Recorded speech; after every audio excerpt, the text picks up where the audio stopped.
this war. He wants this war to continue because his survival is at risk in Israel.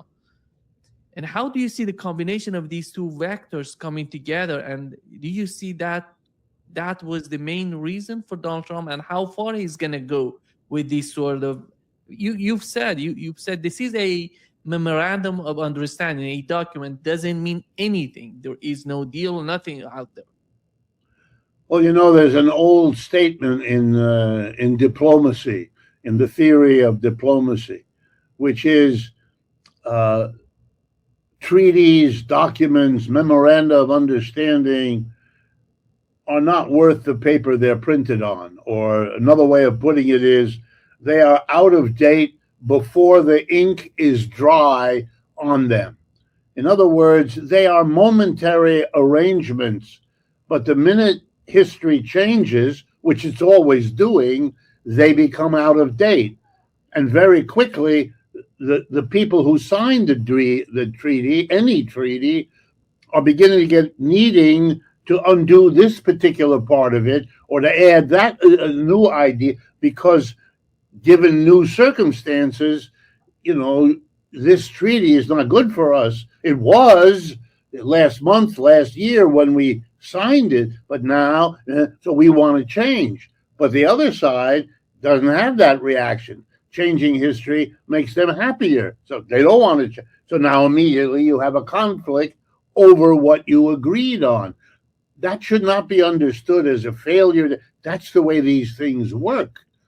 And it would be foolish if people thought that these documents have some really powerful binding. I mean, here in the United States, we pretend.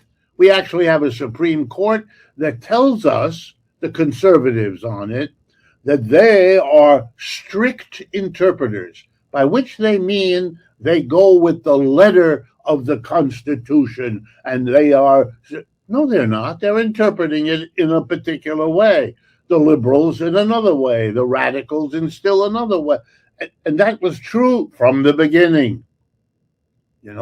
This is a country begins, all men are created equal. And from the beginning, it has treated African-American men and women as unequal to this day. So be very careful what you attribute to all of this. I think you're right, The Israelis have committed themselves on a scale which, again, goes back to what I said before, because they're like Americans in that way. They have demonized their adversaries. They've wanted to make sure that their adversaries, whether they are Egyptian or Turkish or Iranian or Arabic in general, whatever you want, or the whole United Nations, when they vote against them, are evil, are people who don't appreciate the Holocaust, who don't want Israel to exist. All of this hyperventilating hysteria, which is, by the way, sometimes fed by things that the other side says.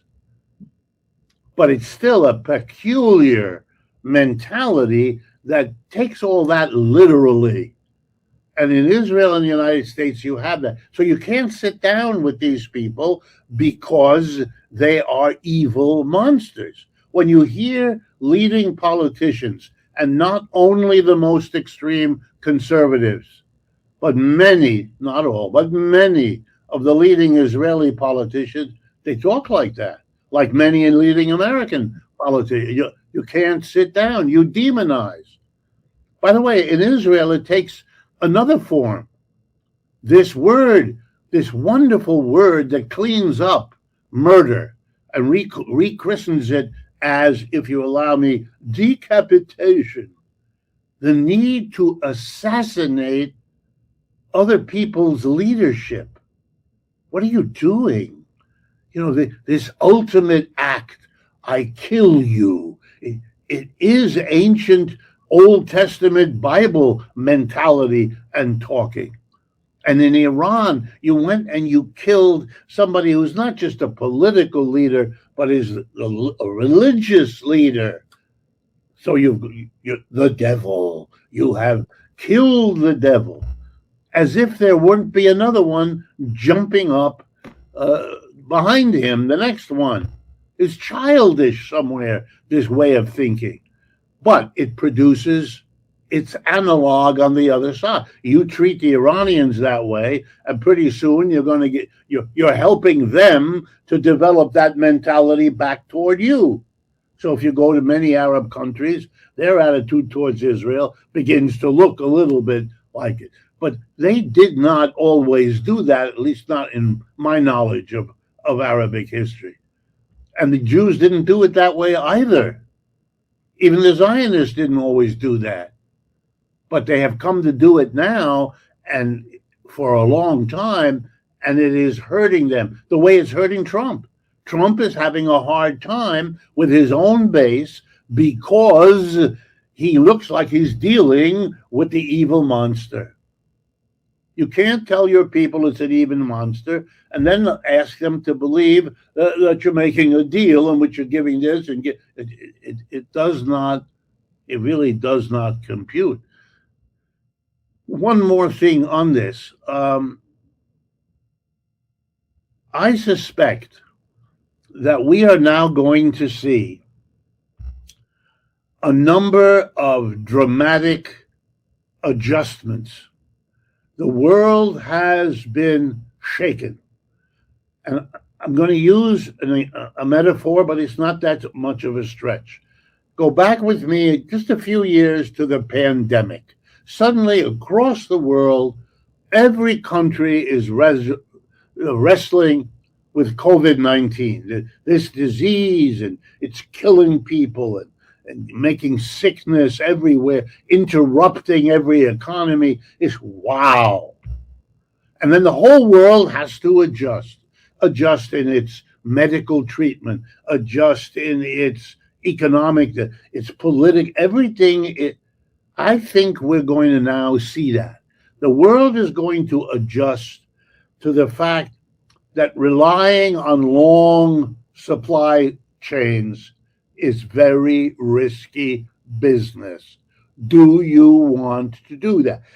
It's not an either or. It means to all the other risks that businesses normally think about, they now have to add one that they either didn't see before or did not give as much importance to as now needs to be done.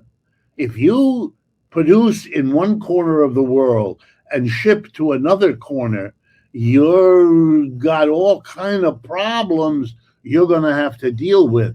And they can become what? Like what we just saw. There are other straits. There are other ways.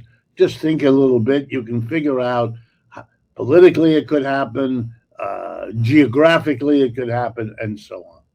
So every company that's involved in the global is rethinking its investments, its choice of location, its investment decisions, or every country has to do it as well. Do we want an American military base here? Look what happened to those bases in Kuwait or Bahrain or any of those other. This may not be a very good idea. And the assumption that the United States will protect us is silly. They couldn't protect. Did they protect Kuwait and Bahrain? No. United Arab Republic? No. You know, I don't know how they're going to adjust. There are going to be choices made, but and now we come to the reserves of oil. What are you going to do? Are you going to refill your reserves? Well, if you do, that means that the predictions of a drop in the price of oil may be very premature, because if oil didn't go up as far as it might have because you unloaded it, and by the way, the statistics for China dropped like a stone. They stopped importing oil big time in China, probably because they couldn't get it from the Middle East. But they were able to do that because they have the biggest reserve in the world. They used up their reserve. The United States used up its reserve, or at least large portion. They're going to refill those. That's a decision. And if they do, it'll move the oil price differently from what would happen if they didn't. Or will they go away from fossil fuels and really move into other forms of energy, solar power, wind power, and all of? And if so, then the greatest beneficiary of all of this will be the People's Republic of China, because they dominate in those fields. They have focused on, they have invested on alternative energy sources, giving them independence from this crisis, giving them degrees of freedom in making economic decisions that the rest of the world doesn't have. And the very adjustments of the rest of the world to all of this is changing. They're going to have to change their investment